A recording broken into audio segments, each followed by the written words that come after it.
السلام عليكم ورحمة الله وبركاته. بسم الله الرحمن الرحيم. الحمد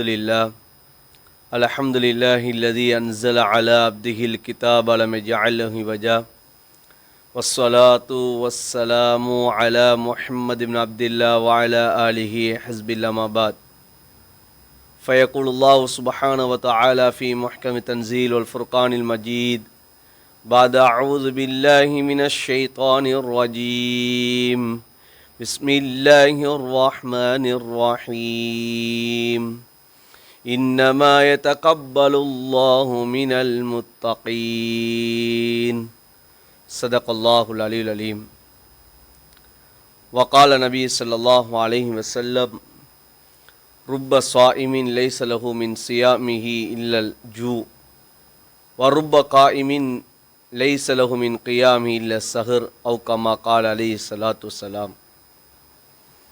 وقال صلى الله عليه وسلم إن الله طيب لا يقبل إلا طيبا أو كما قال عليه الصلاة والسلام.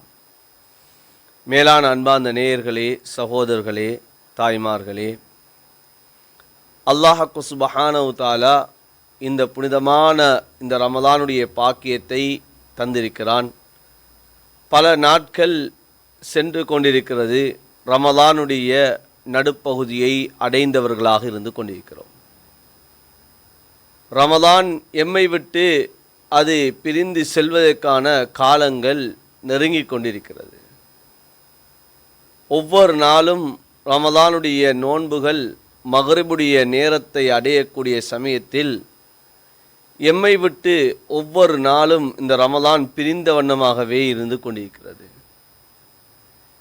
இந்த நோன்புகள் இது அல்லாஹ்விடத்தில் ஏற்றுக்கொள்ளப்படுகிறதா இல்லையா என்றதை நாம் இன்னும் உணராதவர்களாக, சிந்திக்காதவர்களாக, அல்லாஹ்விடத்திலே இந்த நோன்பை ஏற்றுக்கொள்ளப்படுவதை அல்லாஹ்விடத்திலே எங்களை எத்தனை பேர் கேட்டுக்கொண்டிருக்கிறோமோ தெரியாது.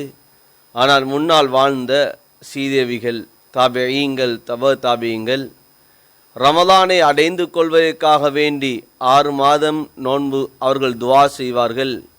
ரமலானுடைய நோன்பு ஏற்றுக்கொள்ளப்பட வேண்டும் என்பதற்காக வேண்டி அவர்கள் 6 மாதம் துவா செய்திருக்கிறார்கள். பிடித்த நோன்புகள் கபூலியத்தை அடைந்து கொள்ள வேண்டும் என்பதற்காக வேண்டி பிரார்த்தனை செய்திருக்கிறார்கள். ரமலானுடைய நோன்பை நாங்கள் நோட்கிறதுல பிரயோஜனம் என்பது அன்பார்ந்த சகோதரர்களே கபூலியத்து தான். நாம் நோட்கக்கூடிய இந்த நோன்பு அல்லாஹ்விடத்தில் கபூலியத்தை அடையணும். அந்த நோன்பு கபூலியத்தை அடைந்தால்தான் இன்று நானும் நோக்கக்கூடிய நோன்பு, நீங்கள் நோக்கக்கூடிய நோன்பு, அதனூடாக பிரயோஜனத்தை நாம் அடைந்து கொள்ள முடியும். இந்த நோன்பு கபூலியத்தை அடைந்து கொள்ளவில்லை என்று சொன்னால் அல்லாஹ் பாதுகாக்க வேண்டும். இந்த நோன்புகள் மூலமாக அல்லாஹுடைய ரஹ்மத்தையோ மக்ஃபிரத்தையோ இத்துக்கு மினன்னார் என்று சொல்லக்கூடிய இந்த நரக விடுதலையை நாம் அடைந்து கொள்ள முடியுமா என்பது கேள்விக்குறியாக இருந்து கொண்டிருக்கிறது. ஒரு அமலுடைய கபூலியத்து தான் அந்த அமல் மூலமாக கிடைக்கக்கூடிய பலாபலனை அடைந்து கொள்ளக்கூடியதாக இருந்து கொண்டிருக்கிறது. அந்த அமல் கபூலியத்தை அடைந்து கொள்ளவில்லை என்று சொன்னால் அல்லாஹ் பாதுகாக்க வேண்டும். அந்த அமலின் மூலமாக கிடைக்கக்கூடிய அந்த பலாபலனை அற்றவர்களாக மாறிவிடுவோம். நவுது பில்லாஹி மின்ஹா. அன்பார்ந்த நேயர்களே, சகோதரர்களே, நாம் நோக்கக்கூடிய நோன்பை பற்றி ஸல்லல்லாஹு அலைஹி வஸல்லம் அவர்கள் சொல்லி காட்டினார்கள். ருப்ப சாயிமின் லைஸ லஹு மின் சியாமிஹி இல்லல் ஜூ. எத்தனையோ நோன்பாளிகள் அவர்கள் நோன்பை நோட்கிறார்கள், வெறுமனே தாகித்திருந்ததை தவிர அவர்களின் நோன்பி மூலமாக எந்த விதமான பலாபலனும் கிடையாது என்பா சொல்லிக்காட்டான். அல்லாஹ் நம்முடைய அனைவருடைய நோன்புகளையும் அப்படிப்பட்ட நோன்பை விட்டு அல்லாஹ் பாதுகாப்பானா. வருப்ப காயிமின் லைஸ லஹு மின் கியாமி இல்ல சஹர்.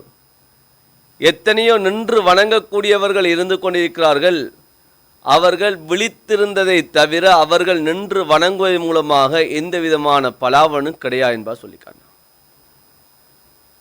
நோன்பு என்பது வெறுமனே பசித்திருப்பது, தாகித்திருப்பது, இதனால் நான் அல்லாஹ்வுடைய ரஹ்மத்தை அடைந்து கொள்ளலாம் என்பது அல்ல. இந்த நோன்புடைய கபூலியத் என்பது வெறுமனே சஹருடைய நேரத்திலிருந்து இஃப்தாருடைய நேரம் வரைக்கும் ஒரு மனிதன் வாயையும் வயிற்றையும் அவன் பாதுகாப்பதன் மூலமாக, கட்டி காப்பதன் மூலமாக அவன் அடைந்து கொள்ளலாம் என்பதல்ல. இந்த நோன்பி மூலமாக அல்லாஹ் எதனை எம்மிடமிருந்து நாடுகிறானோ அந்த நோக்கம் இந்த நோன்பி மூலமாக நிறைவேற்றப்பட வேண்டும். குர்ஆனிலே அல்லாஹு தஆலா சொல்லுகிறான், இந்த நோன்பு விதியாக்கப்பட்டதனுடைய நோக்கம், இதன் மூலமாக அல்லாஹ் எம்மிடமிருந்து எதிர்பார்க்கக்கூடிய அந்த விடயம் என்னென்று சொன்னால், லஅல்லக்கும் தத்தக்கூன், நீங்கள் இறை அச்சம், இறை அச்சம் உள்ளவர்களாக நீங்கள் ஆகுவீர்கள் என்பதை, ஆகக்கூடும் என்பதை அல்லாஹு தஆலா சொல்லுகிறான். அப்ப நோன்பி மூலமாக அல்லாஹுடைய பயம், அல்லாஹுடைய இறை அச்சம் தங்களது வாழ்க்கையில் ஏற்படுவதுதான் இந்த நோன்பினுடைய ஒரு பலாபலனாக இருந்து கொண்டிருக்கிறது.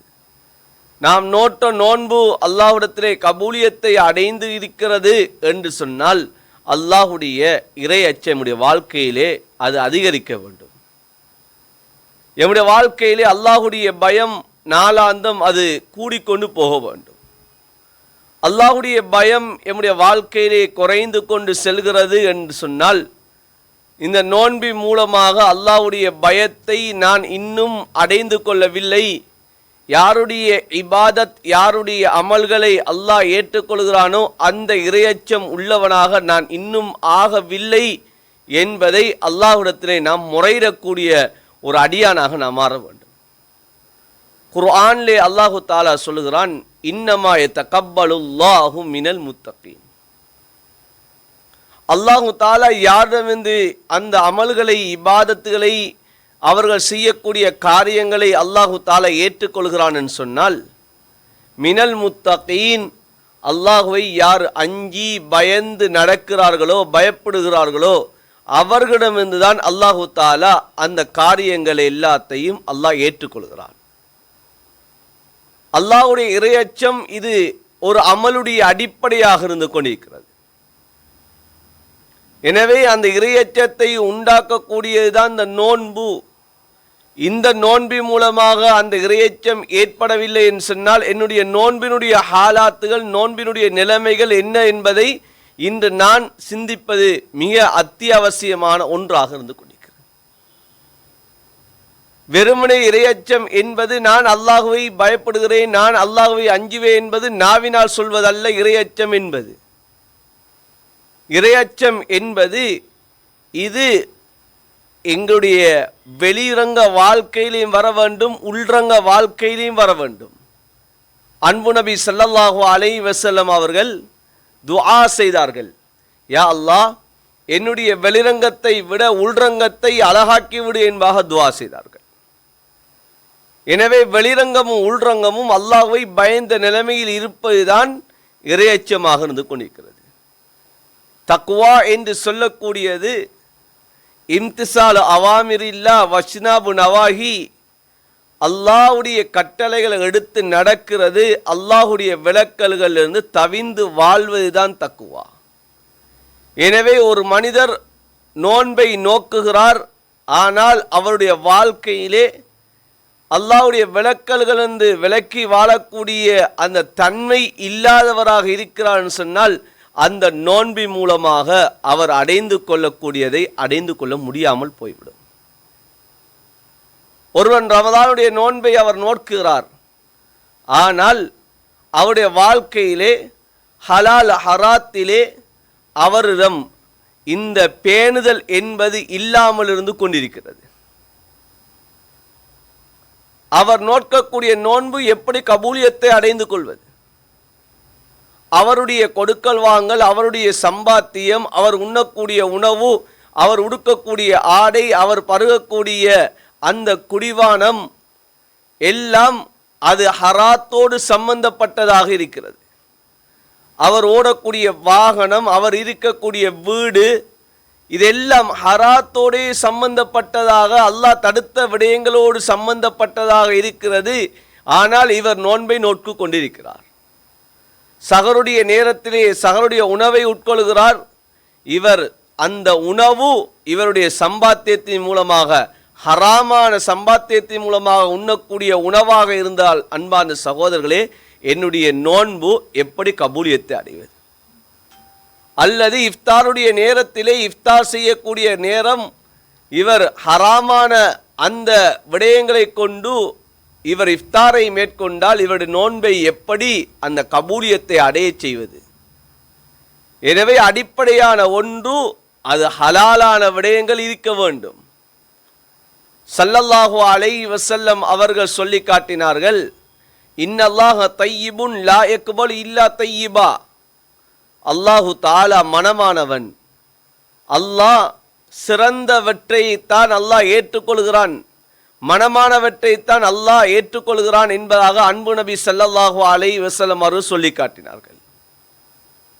எனவே அல்லாஹு தஆலா எங்களிடம் எதிர்பார்க்கக்கூடியது, நாம் செய்யக்கூடிய அமல்கள் தூய்மை அடைய வேண்டும். அது எம்முடைய கொடுக்கல் வாங்கலாக இருக்கலாம், எம்முடைய இபாதத்தாக இருக்கலாம், எம்முடைய ஒவ்வொரு காரியங்களும் அது அல்லாஹ்வுக்கென்று தூய்மையான நிலைமையில் அது சிறந்ததாக இருக்கக்கூடிய சமயத்திலே தான் அல்லாஹு தஆலா அந்த அமல்களை ஏற்றுக்கொள்கிறான். அந்த அமலுக்குரிய பலாபலனை ஒரு மனிதன் அடைய முடியும். எனவே தான் அன்பார்ந்த நேயர்களே, சகோதர சகோதரிகளே, நாம் நோக்கக்கூடிய நோன்பு கபூலியத்தை அடைந்து கொள்வதாக இருந்தால் முதலாவது விடயம் எம்முடைய அந்த சம்பாத்தியம், எம்முடைய உணவுகள், எம்முடைய குடிபானம், எம்முடைய உடுமணிகள், நாம் வாழக்கூடிய வீடு, ஓடக்கூடிய வாகனம், எம்முடைய கொடுக்கல் வாங்கல் எல்லாம் சீராக இருக்க வேண்டும்.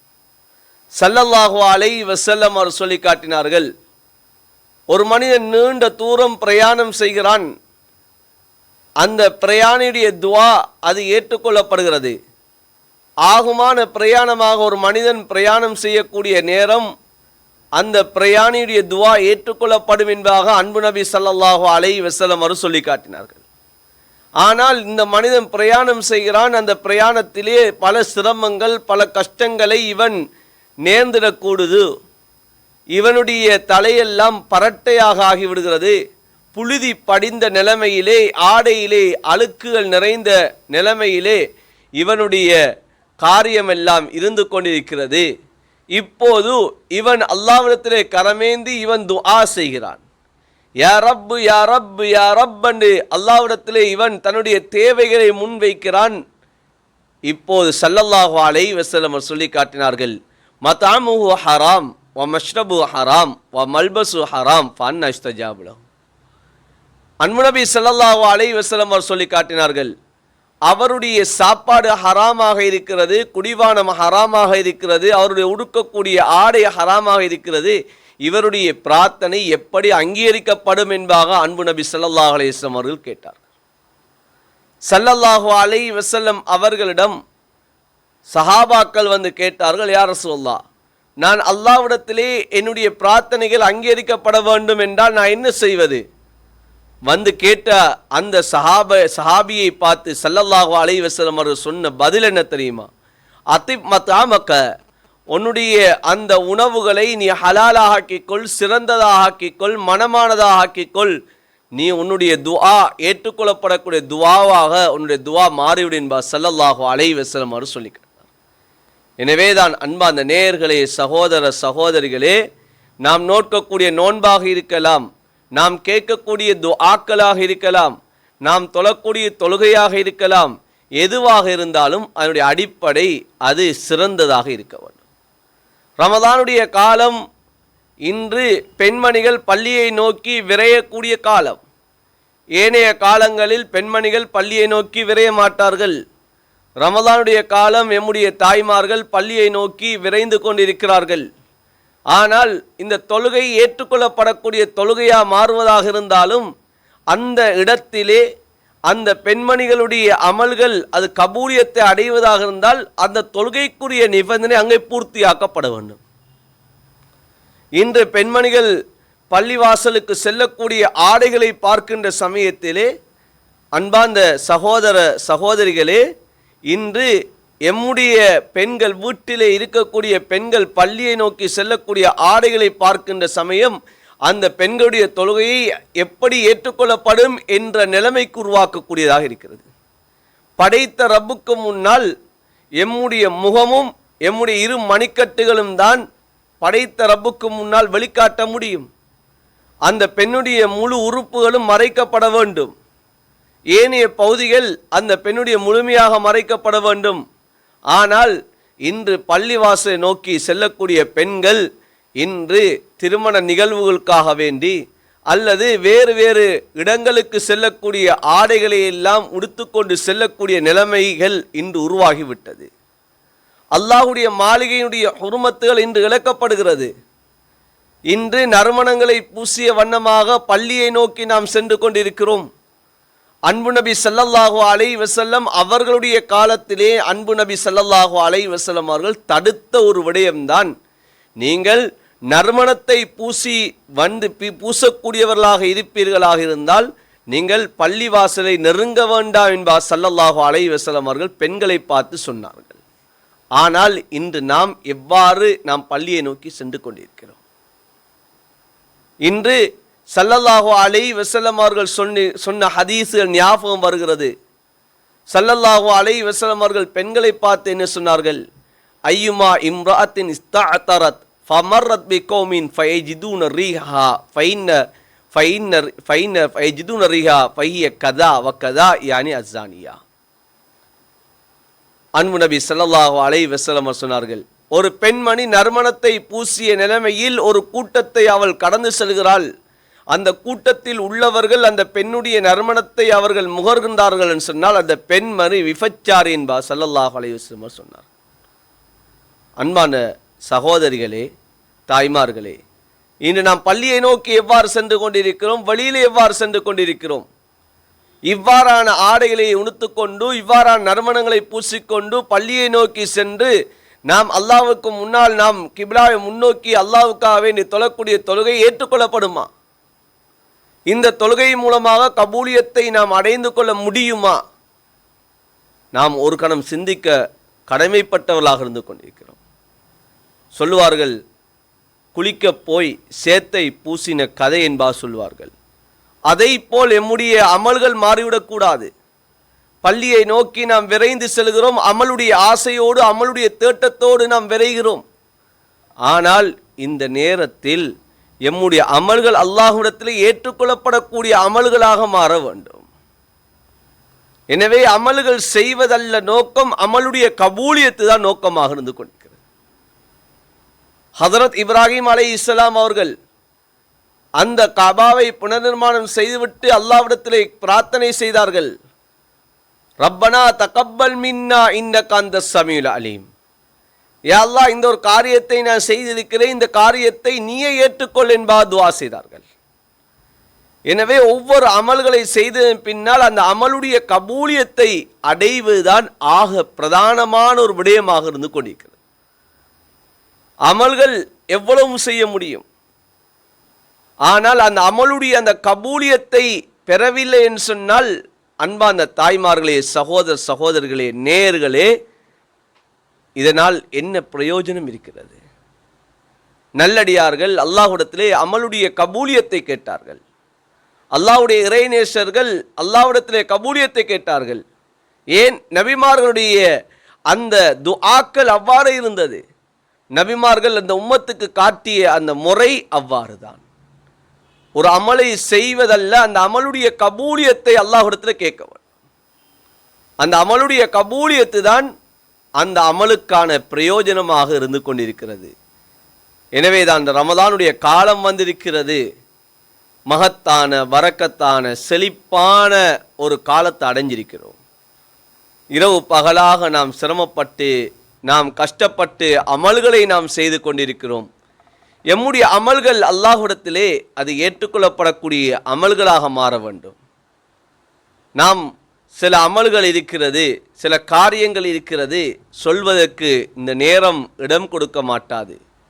அந்த காரியங்கள் எங்களுடைய வாழ்க்கையில் இருக்கின்ற சமயத்தில் எங்களுடைய அமல்கள் அது உயர்த்தப்பட மாட்டாது. அன்பு நபி ஸல்லல்லாஹு அலைஹி வஸல்லம் சொன்னார்கள், எத்தஆகபூன ஃபீக்குமுல் மலாயிகா, மலக்குமார்கள் காலையிலும் மாலையிலும் எங்களுடைய அமல்களை கண்காணித்து கொண்டு அவர்கள் ஷிஃப்ட் செய்கிறார்கள். அவர்கள் காலையிலிருந்து சுபவுடைய நேரத்திலிருந்து அசர் வரைக்கும் சில மலக்குமார்களும், மாலையிலே இருந்து அடுத்த நாள் சுபவு வரைக்கும் அந்த மலக்குமார்கள் எங்களை கண்காணித்து கொண்டிருக்கிறார்கள். அசருடைய நேரத்திலே 2 மலக்குமார் ஒன்று சேரக்கூடிய நேரம், அடுத்தது சுபவுடைய நேரம் 2 மலக்குமார்களும் ஒன்று சேரக்கூடிய நேரம். இந்த நேரத்திலே தான் அந்த மலக்குமார்கள் எங்களுடைய அமல்களை அல்லாஹ்விடத்தில் ஒப்புவிப்பதற்காக வேண்டி எடுத்து செல்லக்கூடிய நேரமாக இருந்து கொண்டிருக்கிறது. ஆனால் இந்த அமல்களை எடுத்துக்கொண்டு செல்லக்கூடிய சமயத்திலே சிலருடைய அமல்களுக்கு வானத்துடைய கதவு திறக்கப்பட மாட்டாது என்பதாக ஹதீஸுகளிலே வந்திருக்கிறது. எப்படிப்பட்டவர்களுடைய அமல்கள் என்று சொன்னால், இந்த உலகத்திலே யாரெல்லாம் உறவு முறைகளை துண்டித்து வாழ்ந்து கொண்டிருக்கிறார்களோ, சண்டையிட்டு சச்சரவுகள் செய்து கொண்டு வாழ்ந்து கொண்டிருக்கிறார்களோ, அவர்களுடைய அமல்களுக்கு அங்கே வானத்துடைய கதவுகள் திறக்கப்படுவது கிடையாது. அவர்களுடைய அமல்கள் வானத்துக்கு பூமிக்கும் இடையிலே தத்தளிக்கக்கூடிய ஒரு அமல்களாக அவர்களுடைய அமல்கள் இருந்து கொண்டிருக்கும். எனவேதான் அன்பா அந்த நேயர்களே, சகோதரர்களே, பெரியார்களே, அப்படிப்பட்ட அமல்களாக எங்களுடைய அமல்கள் மாறிவிடக்கூடாது. எங்களுடைய அமல்கள் அல்லாஹ்விடத்திலே கபூலியத்தை பெற வேண்டிய அமல்களாக மாற வேண்டும். அல்லாஹ்விடத்திலே ஒரு அமல் கபூலியத்தை அடைந்தால்தான் அல்லாஹ் இந்த அமல்களுக்கு வைத்திருக்கக்கூடிய பலாவலனை அடைந்து கொள்ள முடியும். அன்பா அந்த நேயர்களே, சகோதர சகோதரிகளே, எனவேதான் ரமலான் எம்மை விட்டு பிரிந்து கொண்டிருக்கிறது. காலம் கடந்து கொண்டிருக்கிறது. 14 நோன்புகளை நாம் கடந்து விட்டோம். 15வது நோன்பை அடைந்து விட்டோம். எம்முடைய வாழ்க்கையிலே நாம் ஒவ்வொருத்தரும் எம்முடைய உள்ளங்களை நாம் கொஞ்சம் சிந்தனை செய்து பார்க்க வேண்டும். என்னுடைய நோன்பு எப்படிப்பட்ட நோன்பாக கழிந்திருக்கிறது? அல்லாஹ்வுடைய ரஹ்மத்தை அடையக்கூடிய நோன்பாக என்னுடைய நோன்பு, என்னுடைய இபாதத்துகள் சென்றிருக்கிறதா? என்னுடைய அந்த நோன்பின் மூலமாக, இபாதத்தின் மூலமாக அல்லாஹ்வுடைய மன்னிப்பை பெறக்கூடிய அமல்களாக என்னுடைய செயற்பாடுகள் அமல்கள் அமைந்திருக்கிறதா? என்னுடைய அமல்கள் மூலமாக நரக விடுதலையை நாம் பெற முடியுமா? அல்லாஹ்வுடைய பொருத்தத்தை அடைந்து கொள்ள முடியுமா என்றதை நானும் நீங்களும் ஒவ்வொருத்தரும் சிந்திக்க கடமைப்பட்டவர்களாக இருந்து கொண்டிருக்கிறோம். எனவே அன்பான நேயர்களே, சகோதரர்களே, அல்லாஹு தாலாவிடத்திலே பசித்திருப்பது தாகித்திருப்பது அல்ல அல்லாஹ் விரும்பக்கூடிய ஒரு விடயம். அல்லாஹ் அதன் மூலம் அதனை அல்லாஹு தாலா எம்மிடமிருந்து எதிர்பார்க்கவில்லை. பசித்திருப்பதோ தாகித்திருப்பதே அல்லாஹு தாலாவுக்கு தேவை கிடையாது. ஸல்லல்லாஹு அலைஹி வஸல்லம் அவர் சொன்ன ஹதீஸ் புகாரியிலே வந்திருக்கக்கூடிய ரிவாயத், மல்லம் எத கௌல ஜூர் வல அமல பிஹி ஃபலைஸ லில்லாஹி ஹாஜா ஃபி யத தஆம வ ஷராபா. ஸல்லல்லாஹு அலைஹி வஸல்லம் அவர் தெளிவாகவே சொல்லி காட்டினார்கள், அல்லாஹ்வுக்கு பசித்திருப்பது தாகித்திருப்பதில் எந்த விதமான தேவையும் கிடையாது என்பா சொல்லி காட்டினார். எனவே நாம் பகலெல்லாம் தாகித்திருந்து பசித்திருந்து இருப்பது இதுதான் அல்லாஹ்வுக்கு தேவை என்பது இல்லை. அல்லாஹ்வுக்கு அதைவிட மிக முக்கியமானதுதான் அல்லாஹ்வுடைய அந்த இறையச்சத்தை உருவாக்குவது. நாம் இந்த நோன்பின் மூலமாக அடையக்கூடியது அல்லாஹ்வுடைய இறையச்சமாக இருந்து கொண்டிருக்கிறது, அல்லாஹ்வுடைய ரஹ்மத்தாக இருந்து கொண்டிருக்கிறது, அல்லாஹ்வுடைய மக்ஃபிரத்தாக இருந்து கொண்டிருக்கிறது. எனவே இவைகளை அடைந்து கொள்வதற்கு என்னென்ன விடயங்களை வாழ்க்கையில் எடுக்க வேண்டுமோ அந்த விடயங்களை எடுப்பதன் மூலமாகத்தான் இந்த விடயங்களை அல்லாஹு தாலா எமக்கு தர காத்து கொண்டிருக்கிறான். எனவே இந்த ரமலான் இது தக்வாவுடைய ஒரு மாதம். எனவே அல்லாஹுடைய கட்டளை எடுத்து நடந்து, அல்லாஹுடைய விளக்கல்களை விளக்கி நடந்து, இந்த நோன்புகள் ஒவ்வொன்றும் அல்லாஹ்விடத்திலே கபூலியத்தை அடைந்து கொண்டு, அல்லாஹுடைய ரஹ்மத்தை அடைந்த, மஃப்ரத்தை பெற்றுக்கொண்ட, நரக விடுதலையும் அடைந்து கொண்ட அந்த நோன்பாக எம்முடைய நோன்புகளை ஆகுவதற்கு வல்ல இறைவன் எம் அனைவருக்கும் துணை புரிவானாக. ஆமீன் ஆமீன் யா ரப்பல் ஆலமீன் வல்ஹம்துலில்லாஹி ரப்பில் ஆலமீன்.